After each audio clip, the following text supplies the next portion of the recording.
Hi everyone, and welcome back to Eating Healthy with Michelle.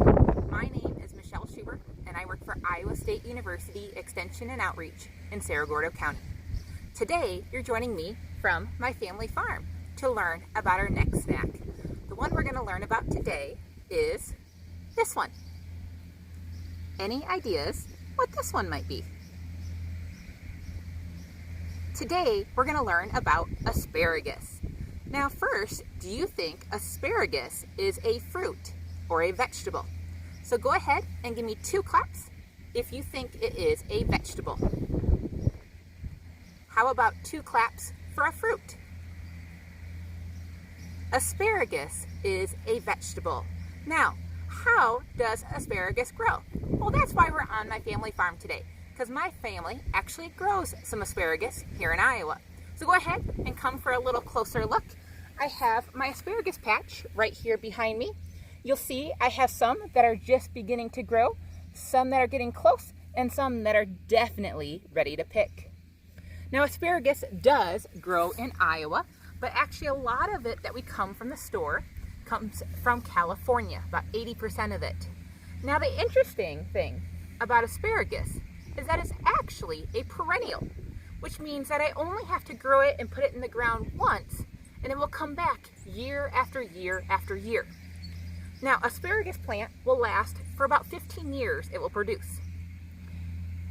Now, you can harvest asparagus in the spring, which is about right now, as you can tell, and we can only harvest it for about 1 to 3 months, and then we have to let it go dormant. You'll see I have one back here that got away from me that's starting to go a little bit dormant. It has kind of the feathery leaf.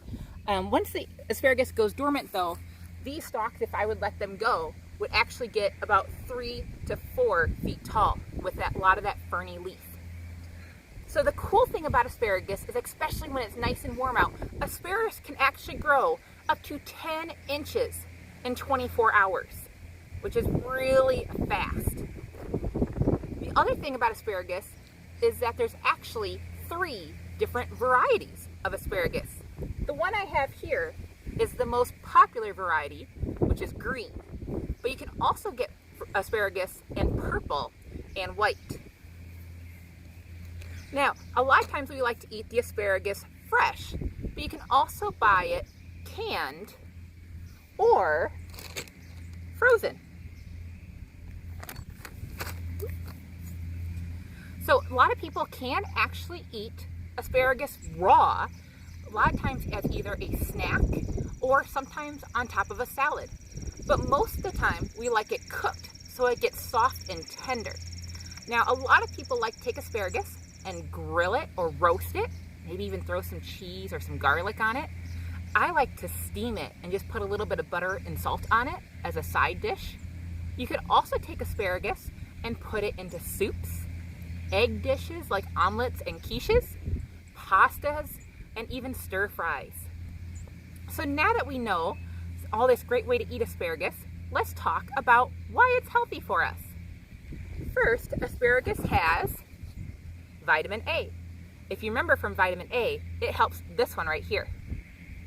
Yes, our eyesight, so it helps our vision. Asparagus also has vitamin C. Now, vitamin C helps us in 3 different ways. It helps get rid of all the germs in our body.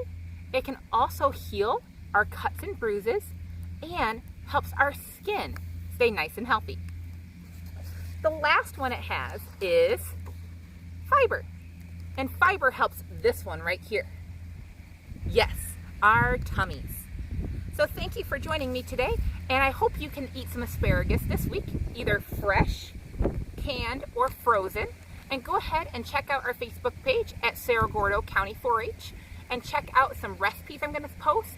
You can also tell me if you tried it at home or maybe some ways that you're eating it as home as well. So thank you for joining me, and I will see you next week for our next lesson. Thank you.